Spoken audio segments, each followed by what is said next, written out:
The Pittsburgh Steelers, well, they have to have a different route at inside linebacker. And I know 24 hours ago, things seemed very different. But today, they're showing their hand at how they're going to approach off ball linebacker.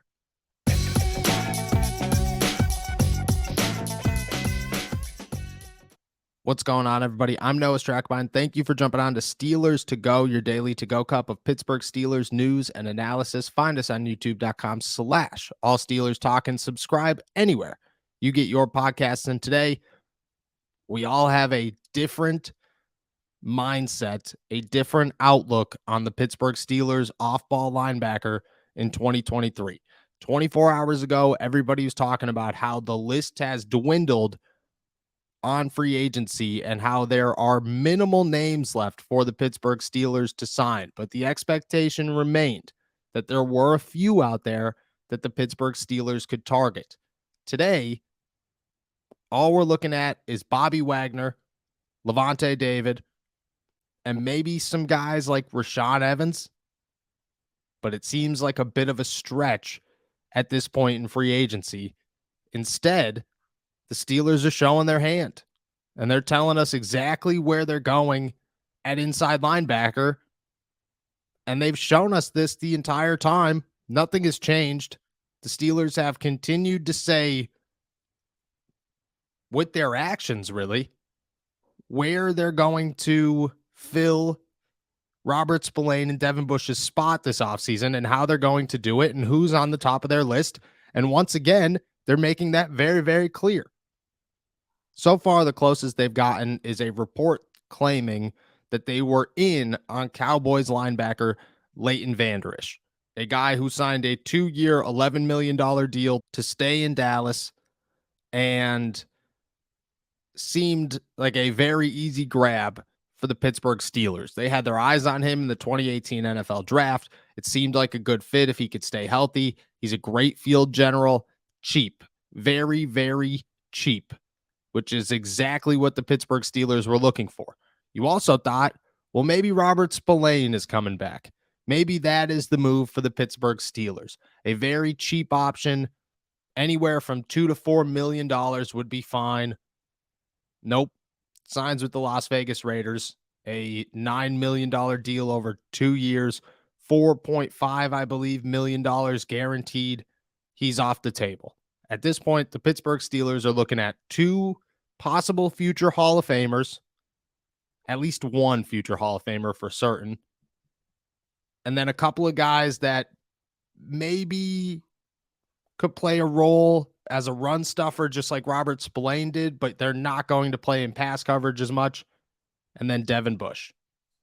So while everybody starts to freak out a little bit about how the Pittsburgh Steelers will fill their need at inside linebacker, they are telling us how they're going to do so.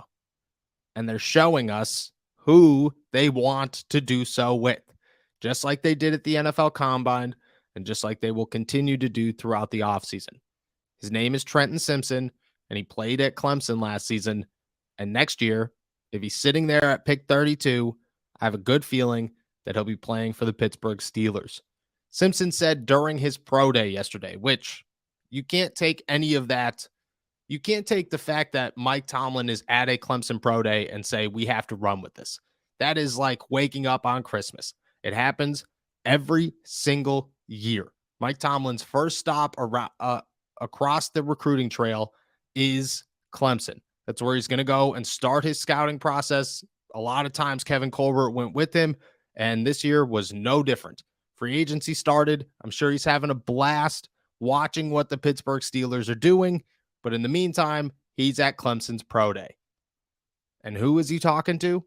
Trenton Simpson, who said afterwards when he was speaking with the media that the player or that the coach that he talked to the most during his pro day was Mike Tomlin and the Pittsburgh Steelers.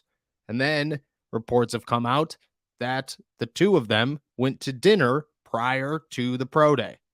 Who did the Steelers take to dinner last year? The quarterbacks. And no, it wasn't Kenny Pickett, who was their guy. And if they don't take an inside linebacker to dinner this year, maybe that's their guy. But right now, you could connect the dots, and the dots say the Pittsburgh Steelers were all in on quarterback last year. They made sure that everybody knew that they loved them. And this year, they seem to be all in on inside linebackers because they met with all of the big name ones at the NFL Combine, all of those guys that could go first round. And then they're taking them, or at least one of them, out to dinner. And here's the thing. While the NFL has a certain type of inside linebacker that is sitting on the open market, the guys in the NFL draft are different. Simpson is very different. He's probably the most athletic inside linebacker the second he steps into the NFL. The guy could play off ball. He could play a spy. He could play coverage. He's probably as fast as most tight ends and slot wide receivers outside of the very, very fast slot wide receivers. And he could play off the edge. He is that new generation of off-ball linebacker. And granted, he doesn't get raving reviews. And Derek Bell, my co-host of All Steelers Talk, has come on here many of times and talked about how unimpressed he is with guys like Trenton Simpson and Noah Sewell and Drew Sanders. But the Pittsburgh Steelers see these guys as a place setter for now and a integral part of the defense later. That's all they need to do is see the later. And if the later says this guy has huge upside and this is a better fit for us long-term and right now, then they're going to do so. And quite honestly, I think they're looking at the inside linebacker position. And granted, 24 hours ago, I had a different outlook on this, but things change rapidly in the NFL. The Pittsburgh Steelers never show us exactly where they're going with anything. It's all a matter of interpretation. And interpretation says it's going to be an inside linebacker, probably at pick 32. And they're likely going to head into the season with Miles Jack, Mark Robinson, Trenton Simpson, or another rookie. And then maybe somebody smaller that they could get on the open market who plays a very minimal role in Pittsburgh, or at bare minimum, plays a role, fills just enough playing time where you don't have too much pressure on Simpson and Robinson. You have to go back to before the NFL draft when Pittsburgh Post-Gazette's Jerry Dulac reported that the Pittsburgh Steelers' plan of attack at inside linebacker was Mark Robinson and the NFL draft. And we all overlooked it and said, yeah, that makes some sense. And then we watched the film and said, these guys aren't very good. So why would they want to use an early draft pick on an inside linebacker? Well, probably because it's a big need for them. And the needs that we have interpreted that they want aren't necessarily true. They signed a left guard that can compete with Kevin Dotson. Is he going to beat him out? I don't know. Probably not. But he's only 25 years old, or 24 years old, a full year and a half younger than Kevin Dotson. He's got 2 years left on his deal. Kevin Dotson's got one, and he came into the NFL and started for Andy Weidel in Philadelphia. And I'm sure that he sees the upside in him long term. Boom. There's the inside offensive line depth outside of Osiris Torrance, who is scheduled to come for a pre-draft visit. Yeah, maybe they like some offensive tackles in the NFL draft, but I have a hard time believing that their plan is not to have Dan Moore Jr. start at left tackle this season. It just doesn't seem like they have any interest in replacing Dan Moore this season. They like his development. He's still very young. I think they see the upside. And even if that upside is not really there, it's just in their eyes, they're going to rock with it. I think that was a made-up need for them amongst the fan base, amongst the media, of this needs to change, and not one that necessarily is going to come to fruition. Outside of that, they need a corner. And I think that they know they need a cornerback. And I think that's still the pick at 17 without question. This team, now Pat Peterson, just to say, oh, go mentor Levi Wallace and Akella Witherspoon. No, they want him to mentor at least one rookie coming in here who's got some serious upside and can learn from a future Hall of Famer. Easy. They need a nose tackle. They signed a defensive end in Larry Ogunjobi. They're probably going to add at least an outside linebacker in free agency, and Bud Dupree seems to be the perfect fit, but I wouldn't surprise me if it was somebody else or if they went in the NFL draft.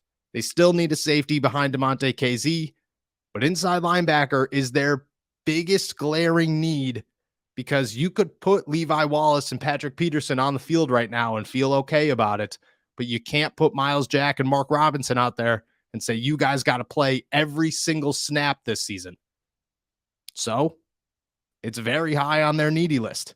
It's very high on their wants list. And I think they're looking at the NFL draft and saying, this guy out of Clemson, this guy out of Oregon, this guy out of Arkansas, man, they make a lot of sense for us.